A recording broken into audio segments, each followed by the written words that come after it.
baby, boom, baby, boom, baby. Boom, baby, boom, baby, boom, baby. Get out of the way, I need some dancing room. Boom, baby, boom, I'm plotting your doom. Flying in like a wizard on my magic broom. I am the king, call me your highness. The leader of your people like Benjamin Linus. The party don't start till I walk in the door. Forget, make it rain, in the club I make it pour. Sampling back, this beat is easy, I'ma lose.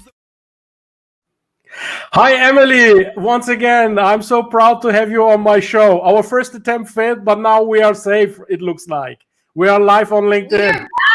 Boom, baby, everyone. We're on Boom, LinkedIn. We baby. made it. Yeah, absolutely. Boom, baby. So anyone now watching us live on LinkedIn, Emily and I, we made it now. Our first attempt last Wednesday failed, but now it seems like we are live on LinkedIn. Just parallelly, we are also streaming on YouTube. Anyone who doesn't know Emily yet, which would be a wonder for me, but Emily, just once again, please introduce yourself for our viewers from LinkedIn that are tuning in today right now. All right. If you do not know me, I like to say I'm one of the LinkedIn originals. I'm just here to bring a smile to people's faces. I started posting very short clips of me doing videos on LinkedIn in hopes to motivate and inspire other people. And then it became into me doing backflips and one-arm push-ups and challenges, and brings me to where I am today. And I'm very thankful to be here right now. Wonderful, wonderful. So, my viewers, you can see the energy that is coming in today. It's 8:30 in Europe right now, and you got 2:30 in southern Florida.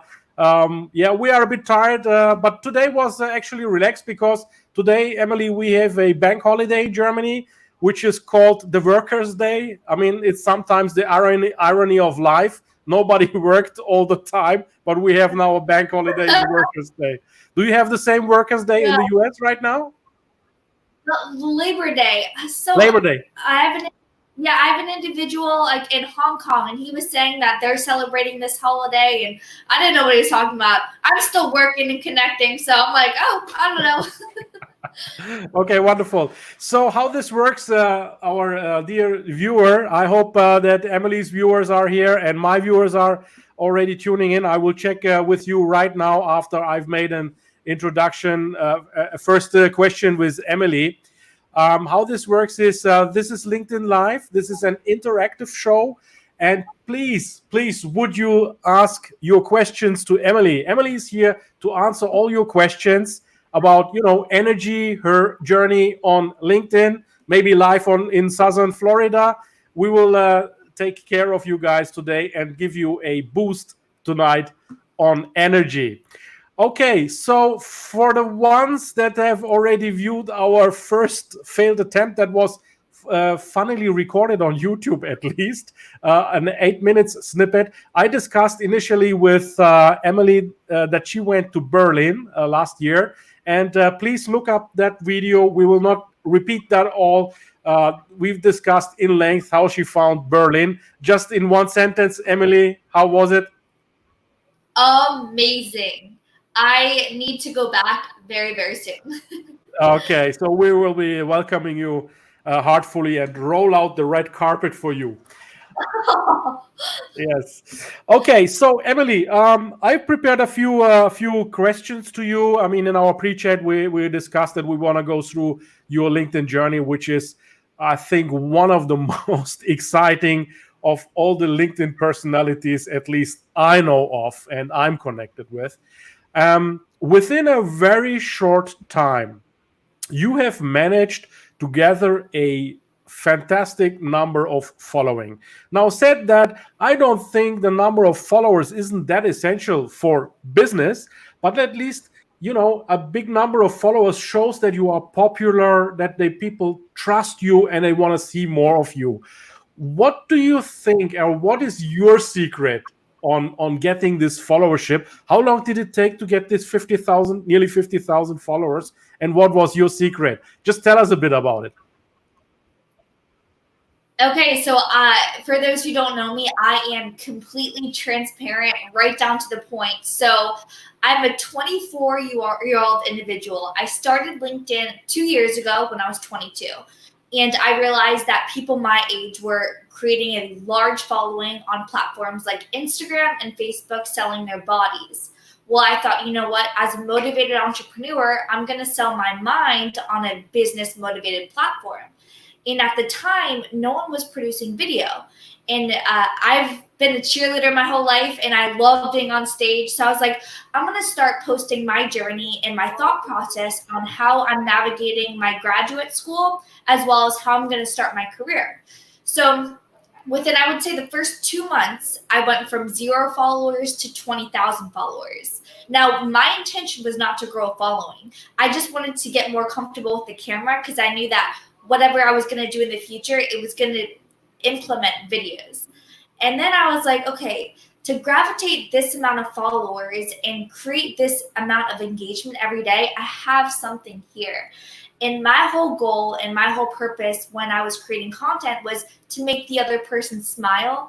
I'm all about positivity, and I just feel like oftentimes social media, you're scrolling through and we often compare ourselves to people who have more. So we get more of a negative connotation and we feel down.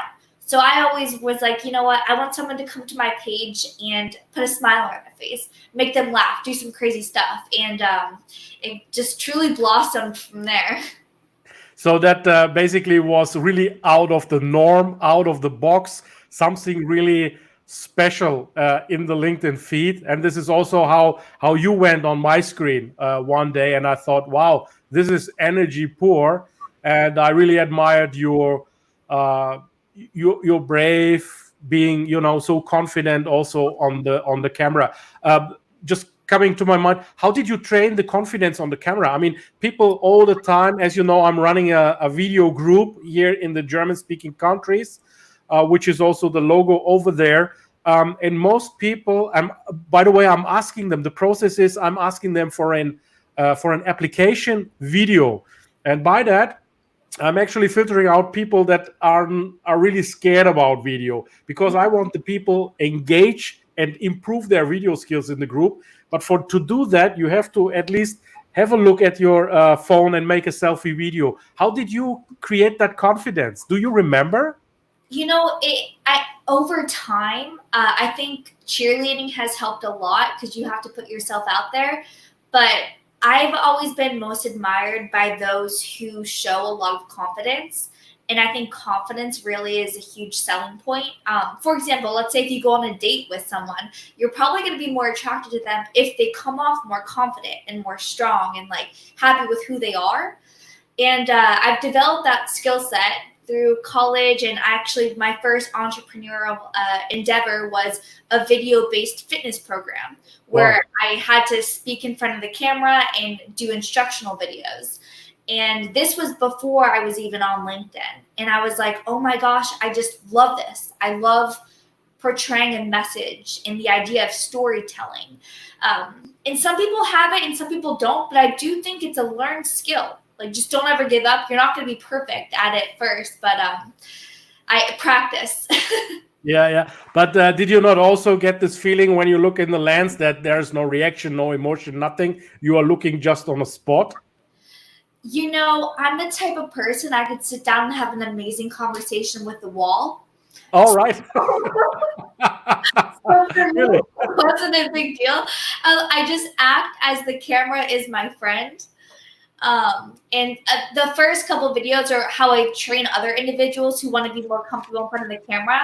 I tell them to print out a picture of someone that they're really close to and they're really comfortable to, and hang it up right behind the lens of the camera and speak to them, not just that little red record button.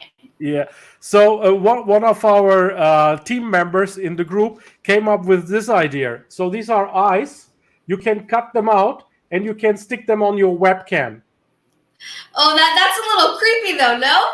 Yeah, that's a cool idea, isn't it? I will use that also myself, because my eyes also sometimes wander down and I don't want that. Yeah, especially when I do my 30-second to a minute videos on LinkedIn, rather than looking at the viewfinder on your iPhone or camera, whatever you're using, try looking directly at that webcam, because then you make more eye contact with the viewer. Absolutely, absolutely. And that's very important because you want to get the connection also on these LinkedIn Lives. It's not only on making videos with yourself, but also on the LinkedIn Lives. And I even think on Zoom calls or Skype calls, WebEx calls, you should have a report with your viewer and have a look at the lens, at least if you are, let's say, in the leading position of the session. Absolutely. Okay, wonderful. So, Emily, you can talk with the wall. That's fine. That's funny. That's funny. I haven't expected that, but that's cool. So let's go back to your LinkedIn journey now. So when I followed you and I watched your videos in the car in the morning, and you gave me that energy boost during the day, there was a time then you suddenly disappeared. Um, I asked you before if you want to talk about that. So you said you are transparent. What happened actually? And I thought, wow, we lost Emily. That was an energy boost every day, but she's gone. Wow. Poof, where'd you go? What happened? Yeah. Yeah, poof. Yeah. So I was consistent for about a year, posting at least 5 times a week. And to be transparent, I don't make any money on LinkedIn. It's pure joy and happiness for me interacting with individuals because I truly care about every single one of you all. It got to the point where I was too focused on the number. I started realizing, okay, how many followers do I have? This needs to be increasing. How many likes? What's the engagement? And I'm the type of person where I struggle with anxiety, and I'm type A, like a perfectionist. And it got to the point where it was stressing me out. And all I was concerned about was the number. And I was like, okay, I started my platform here on LinkedIn to just spread joy and happiness. And now it's come to the point where I'm focusing on this arbitrary number, and I'm not happy with myself. So I took 8 months. I was like, I need to just reprogram my mind and tune into who I am again and why I'm doing the things that I'm doing. So I took 8 months off of all social media, Facebook, Instagram, but for me, LinkedIn was my main one. Yeah. And I wanted to make sure that once I started posting again, my mindset was in the right place, because once I start spiraling downwards, it's not a good way to live my life. So I had to take a step back and I totally appreciate that you are giving this honest answer. And I want to add a little to that. When I started with LinkedIn, I'm on LinkedIn since 2008. That may surprise some of you guys. In 2008, just shortly after the Lehman Brothers collapse, you were younger at that time, maybe you remember, but that was a big blow. But that Lehman Brothers collapse has nothing to do with me and LinkedIn. It was just that month when I entered LinkedIn. I had a few American customers, throughout the US, and they were telling me, Ilka, we are doing some business with German companies. We are now starting to connect on LinkedIn. It would be great to have your profile there so that we can, refer you to others. And then I said, okay, fine, I will do that. So I put my, CV style profile up. And but then I reckoned, well, this is not really working. I mean, okay, I can prepare myself when Tom comes or Elisa comes. I can have a look at their CV, and at least I have some anchor and have a common ground maybe for small talk, right? This is what I used LinkedIn for from 2008 up until, let's say, autumn 2018. And in 2018, I saw content creation is coming up. And I was about to pivot my own business. I'm a freelance since 2015. So I decided I want to pivot. I did email marketing through newsletters with a high bounce rate. No one really cared about it. And I saw, well, this content creation on LinkedIn, this resonates with me because people are giving, their competencies, their skills, content over the screen. And not in a salesy and pushy way, but they just show and teach you, educate you. That resonated with me. So in 2019, as part of a New Year's resolution, I took the camera, the mobile phone. I was sitting in a Turkish Airlines flight to Istanbul on the 5th of January. I put on the record button. Can you imagine how I was sweating? It was a 15-second snippet, but it was my firm intention. When we touch down, this thing will go live on LinkedIn. I will send it out because I wanted to increase, my network, and my network at that time was about 1,500.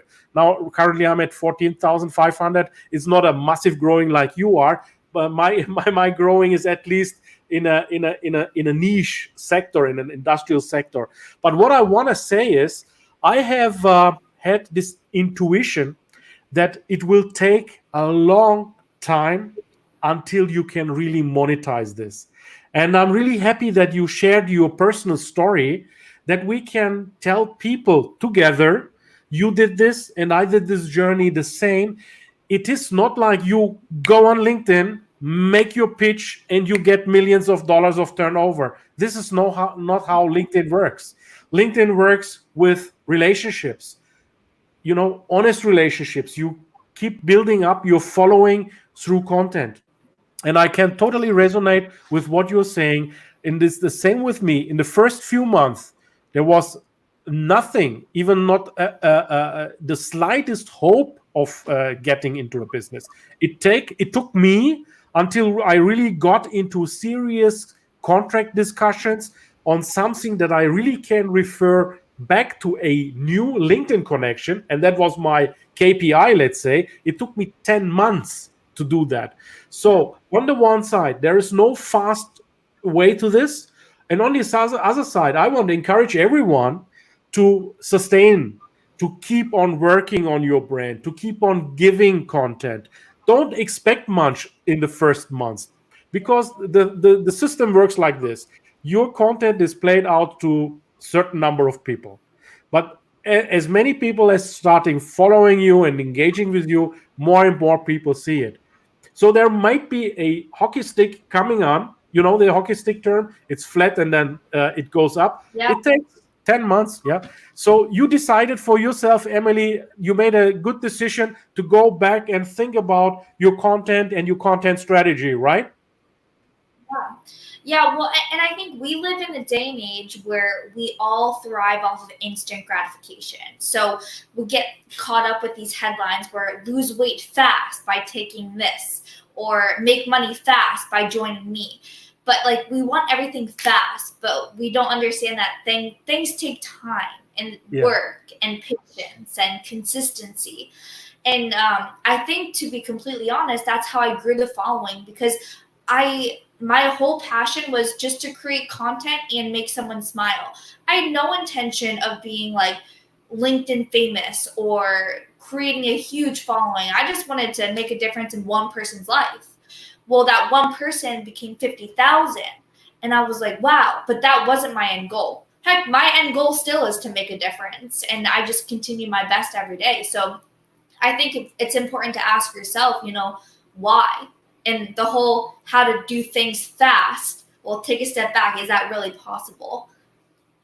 Yeah, absolutely. I absolutely resonate with you. And even within the journey, within the 10 months, I think I've pursued 2 or 3 different trials that I did. So today I'm actually helping international companies to grow their business development. I'm helping exhibition companies, I told you in the pre-chat, to gain more visitors again and exhibitors. So there is a thing that is business related, but you have to have a clear strategy. And one thing is for sure, it's not a shortcut. It really takes hard work. And also what I found, it takes also losing some of your beliefs. You have to switch your mind. What many people have is FOPO, fear of public opinion. So they want to create content, but they fear the judgment of others. And this is on something that you cannot afford on LinkedIn.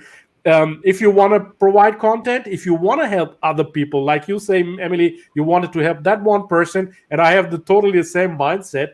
I'm imagining one person in my mind that I'm constantly talking to. If you want to help that person, you have to be outgoing and lose that FOPO, fear of public opinion. Now people tell me, well, Ilkay, I'm an introvert. I can't do that. And I'm saying, well, I'm an introvert too. I'm being tested. I'm being rated. Are you an introvert as well? So yeah, people like they think that I'm always extroverted, but I'm like, no, I thrive off my alone time as well. Like I need that space just for me. But Absolutely. when you said people they're afraid of public opinion, hand on heart, when I came on here, I didn't think that people would comment negative stuff, because on LinkedIn, if you comment something, it goes onto your news feed, so the people that you're connected with see as well. So the first few people that had said negative things about me, I would cry, because I'm like, how do people take time out of their day to try and make me feel worse about myself? And so that, like, I mentally became stronger because so anyways, if you're afraid of posting content in fear of judgment, I've been there. People are judging me, but I have to realize that my why is stronger than them trying to put me down in any way. Yeah, these critics, I got them also. And please, now you're watching me, sending you a lot of love and a lot of heart. Prayers. Yeah, I pray. My dear critics, I find that so fascinating that you are taking my opinions, my statements, and my posts, and you create content with that. Smashing cool. Keep on doing that. I love it. Keep yourself safe. Keep healthy. I have no problems with the critics, and this is my mindset, Emily. You know, the critics are there, and I had yesterday actually Andrea Zoya. She's a confidence speaker, and she had the same problem with critics, and her technique is also looking at the good side of the critics, what they are saying. Yeah. Sometimes there are good things that they're saying that you can improve your stuff on, but usually these critics, they need a lot of love, and I send you all my love I have, because you need some love, dear critics. Okay. Well, you know what helped me? I was invited to a Grant Cardone conference last year, and he said, you know what? I want more critics and more Right. haters, because they promote me and my brand more than the people that love me promote my brand. I'm like, okay, I can go with that. Yeah, I'm posting every day a LinkedIn hack. My hashtag is called Ilkay's 365 LinkedIn tips. So every day I'm getting some tips out, and believe me, Emily, some of my tips, because they are engagement related, polarize, we say in German. I don't know whether that is the same or appropriate also in English. So that polarize means I'm saying something and I have a statement, and people would debate this statement. They love it to twist and turn it around, take a word out of it, and make a big fuss out of it. I love it. Anyway, okay, that's cool. So don't get yourself turned down and pulled down by these critics. They will be there. That's fine. Just send them a hug and a lot of love, because you got so many followers. You are so popular. I mean, they're it is. I learned, if you can. That was in a psychology book I read many years ago. If you know 100 people, and you cannot work with 2 people, and you don't get along with 2 people out of the 100, then you are totally fine. If you know 100 people and you cannot work with 50, 60, 98, then something's wrong with you. Okay. Yeah. And I always look, okay, on my post, okay, how many good ones we have and how many hated ones. If it becomes too many, then I start worrying maybe my post was probably too polarizing. Yeah. Yeah, no, I think it's human nature to unfortunately focus on the negative, even though it's a small 1%. It's like, oh, that one stung. But yeah, it's approaching those comments in a different way, and that's why I believe that mindset. Like, our mind is so powerful, and it could either work for us or against us. And there's little tactics you can do every day to have it work for you. Yeah, the unfortunate thing also is, I mean, there are critics that criticize the content, which I think is great. I love different perspectives and I respect them, and I would debate those also officially. But then you have critics that are not criticizing the content, but your appearance. Yeah, the way you dress, the way got a big body mass index. Obviously, I speak English, and I get even hated sometimes comments that I'm speaking English, although German or Turkish would be my mother tongue. And I say, okay, you guys don't have other stuff to think about than me being a high body mass index or speaking English. I don't know. So some people have really huge problems. But dear critics, still, I love you. And if you would knock on my door and you need help, come. Emily and I will help you to boost your energy. We would do that still, right? Yeah. Here. Okay. So we discussed your break. What I would be curious also is you had a time where you had a masterclass, right? Oh, a mastermind. Yes. A mastermind. Yeah, mastermind. Tell us about that. Yeah, how was your experience with masterminds? Yeah, so that was about a year ago now. And as an entrepreneur, I'm like, my goal is to make 7 figures. And everyone says, as a rule of thumb, to make 7 figures, you need 7 streams of income. And you're as smart as the sum of the 5 people you spend the most time with. So Yeah. I actually joined a few masterminds, and I was able to connect with so many individuals. And I was like, you know what?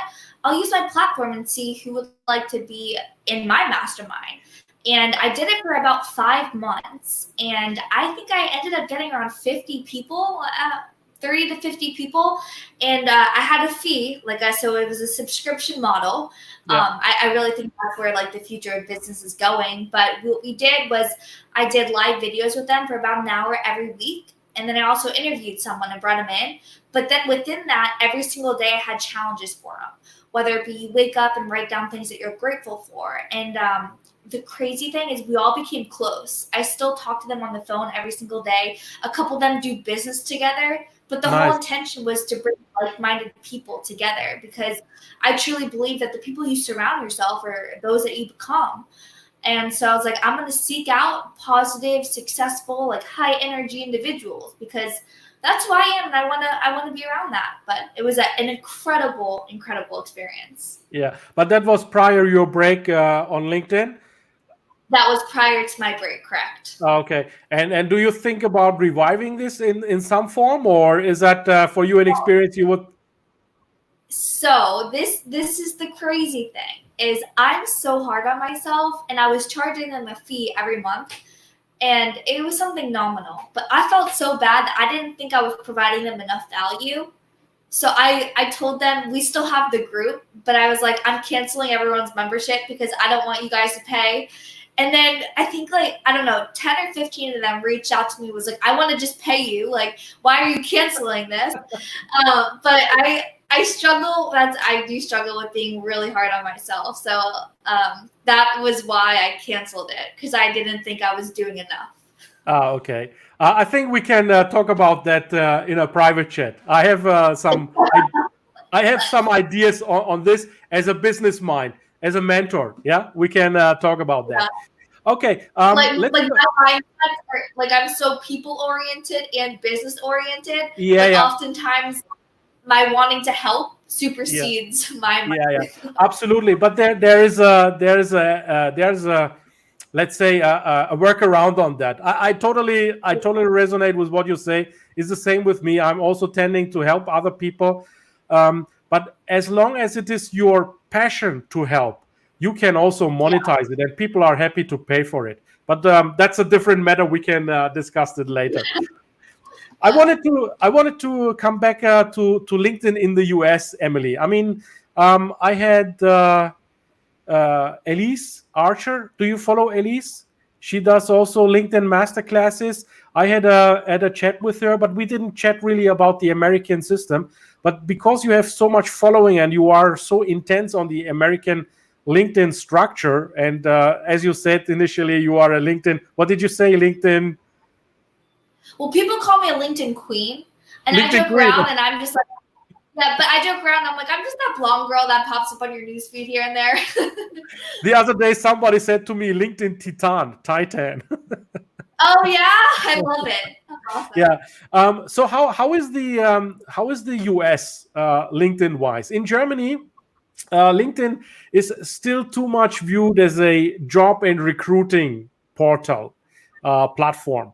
But I want to turn this, and I want to influence LinkedIn in the German-speaking countries to provide more content and to create more business opportunities, which is now in line with also LinkedIn's vision. So how is it in the US? Is it also still a job and recruiting portal, or are you?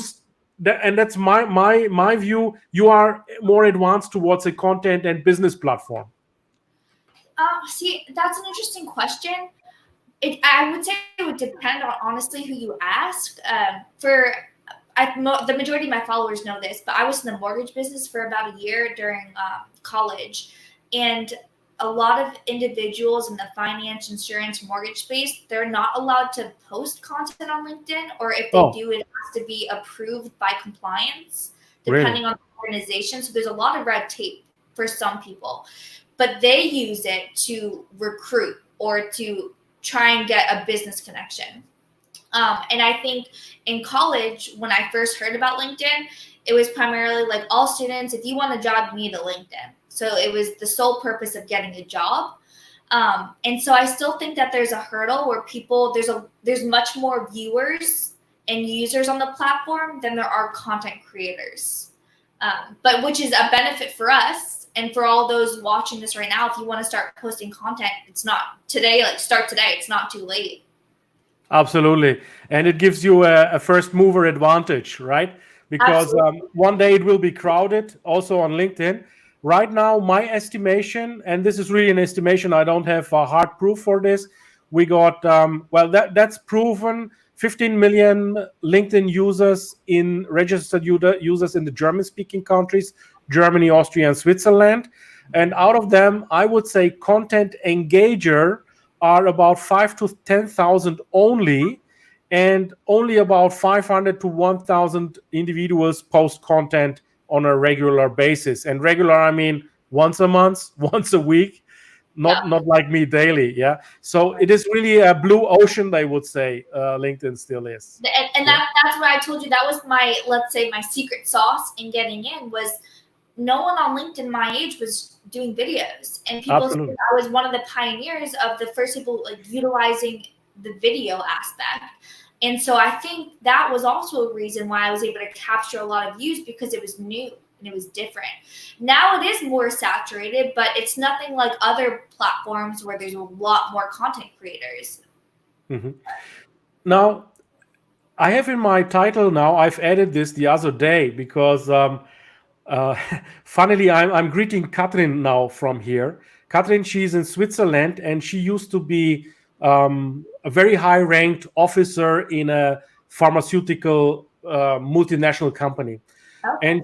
And she's now in consulting, personal consulting, personal development consulting on talent and talent development. And she said to me, Ilka, I'm looking at your skill list on LinkedIn. You can add the skills. Yeah. And I'm not seeing anything about LinkedIn, content creation. And I said, well, yeah, because I have already filled up my 100 skills. That is a maximum. And that is full of stuff, of business-related stuff. And I said, yeah, I need to make some room and space for it. And she said, and did you, which skills do you think you have related to LinkedIn? Well, I said content creation, LinkedIn influencing. So I did give her some buzzwords. And then what happened is, the interesting stuff is community building. And this is the same which you did with your mastermind. You build up a community. And what I found in the community building, very favorable, and I want to ask you if you do that also from time to time, at least prior this COVID times. Yeah. I was attending many LinkedIn locals. So they're coming up like mushrooms right now around Europe. And I love visiting those LinkedIn locals. Have you been on LinkedIn local, or are you a LinkedIn local host even? No, so I hadn't heard about it until about last year when I was invited to go speak at a few of them. And so I spoke at a few, and then I think it's amazing. And then speaking at those has propelled me to start doing motivational speaking events, which has led me gigs to go on stage in front of hundreds and thousands of people to just speak and inspire. But I highly recommend local events if there's one in your area after all this kind of seizes a bit. Yeah. So you can be also booked as a speaker, obviously, as an inspirational speaker. Yeah, which is crazy. I never You like that? looking back, but put me on stage and a microphone. I love it. I love it. So our call to action to our viewers is, if you have after this time a speaking event, but you could do that also online. Why not online? Book Emily online for online events. That's cool. Well, our call to action right now, if you're watching this, click that like button, and I want you to comment, "Boom, baby." That's our call to action right now. Okay, now is the time. We got 35 minutes to check the feed now. The good news is we are still live, Emily. That's the good news. Okay, that's LinkedIn likes us today. Yeah, the bad news is my friends, they are watching right now because I pre-alerted them. They are telling LinkedIn has not notified the viewers. So we are just, a small group of people, a very small group. So I think LinkedIn Live will be watched in the replay and not right now. But still, we have some engagement here. Elena is coming in from Bonn. Thank you, Elena, for watching. She's one of my most loyal viewers. Then Jens Peter Schulz is asking. He's from Dresden, very close to Berlin, by the way. And he did a Berlin LinkedIn local, Jens did. Jens, write it down. Your LinkedIn local in Berlin was really epic. So Jens is asking you, he wants to know from you, Emily, what was the best question you ever got from a moderator? The best question I ever got? From someone interviewing you. It's funny. The other day I was on someone's podcast he's a business owner, and he never prepped me with any questions. And as we were leaving, he's like, "Wait, before you leave, I want to ask one more question." I said, "Yeah, go ahead." He said, "What's one piece of advice you can give the viewers?" I was like, shoot, I wish I was prepared for this. But the one that came off immediately was, try searching for a heart of gratitude. And my one advice to everyone watching this is try every time you wake up in the morning, even for just 1 week, try writing down 3 things that you're grateful for. Because I think oftentimes that sets ourselves up for a positive start to the day. And I'm really big on having a positive mindset. And that was a few weeks ago, the interview, and a few people have reached out regarding that question. So I think I would say that question.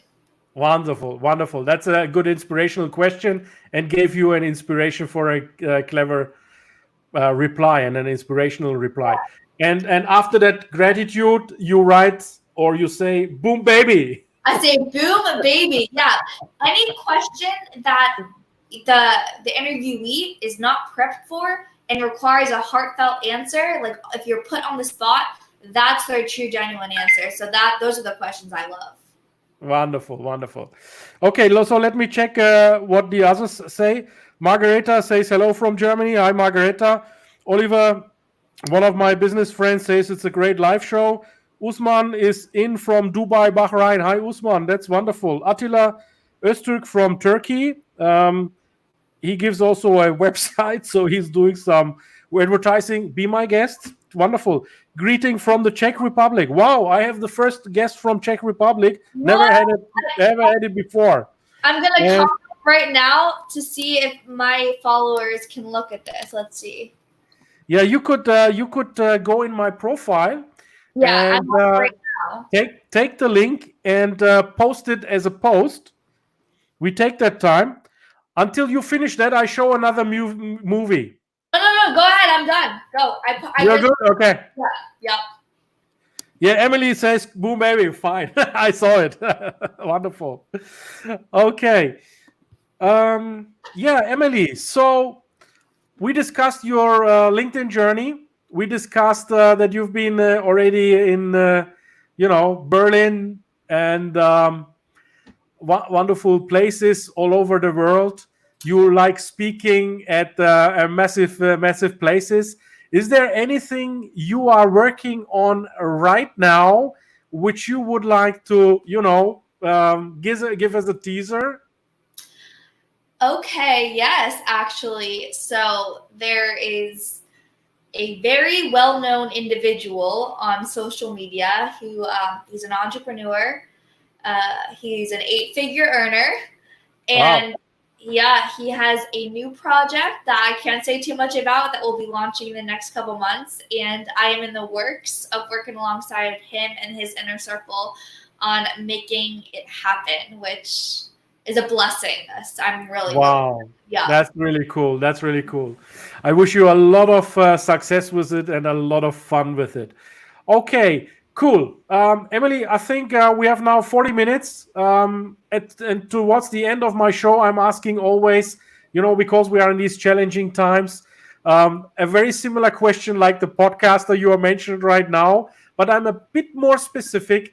What would be your advice how to sustain these challenging times and get out stronger? What is your advice, particularly to your generation? Oh, to my generation, I would my first advice that comes to my head is honestly like stop scrolling through the Instagram and Facebook where people are posting pictures that probably aren't from this time. I've already talked to a few high schoolers who are struggling with depression and anxiety right now, and a Wow. lot of it stems from comparing what they think the perception of their friends are. And I think we have to take a step back because what we see online is just our perception and it's what the other person wants to see. It's the highlight reel, I like to say. We don't know what their backstage really does look like. And I think during this time, trying your best to keep a positive mindset and understand that you're not alone. I mean, some days are definitely harder than others. Like I'm with you. I'll go stir crazy and I feel like I'm pulling out my hair. But understanding that there is light at the end of the tunnel. And just imagine that once you go to your favorite restaurant again and you sit down, you know Yeah, how much better that burger and fries is going to taste. absolutely, absolutely smashing. And the last question I'm having to you. So your CTA is wonderful, and the last question I'm having to you is, I'm seeing in the German speaking countries, we are catching up now with female content creators. Now you are a female content creator. Excuse me. How is it in the US, the split between male and women? And what would you say to female content creators to make more content out there?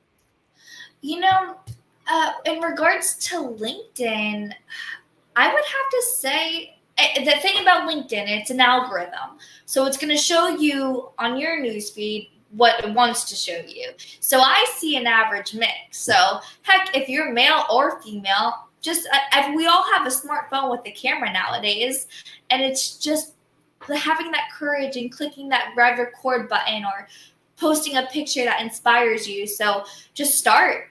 Pick a day, which is today. And if you're watching this right now and you've been putting it off, I want you to start today.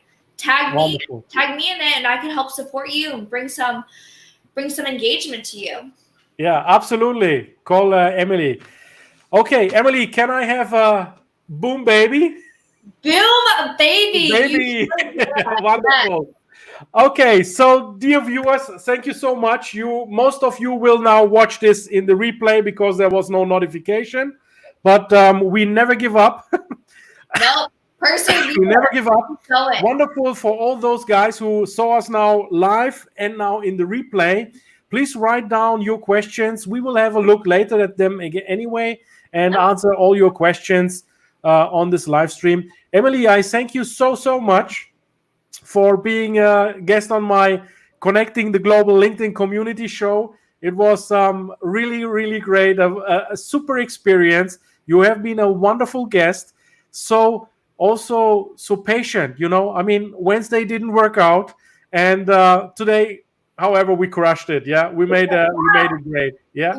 Life throws you lemons, you make lemonade. So if you guys have taken the time out of your day to watch this, we really appreciate it. And I'll be going through any of the comments to see if there's any value I could add to you all. But I hope you all have a blessed day. If you're in Germany, I know it's Friday night, so Absolutely. I hope you're staying safe. Absolutely. Have a great weekend, everyone. See you. Bye-bye. Boom, baby. Bye, Boom, guys. baby.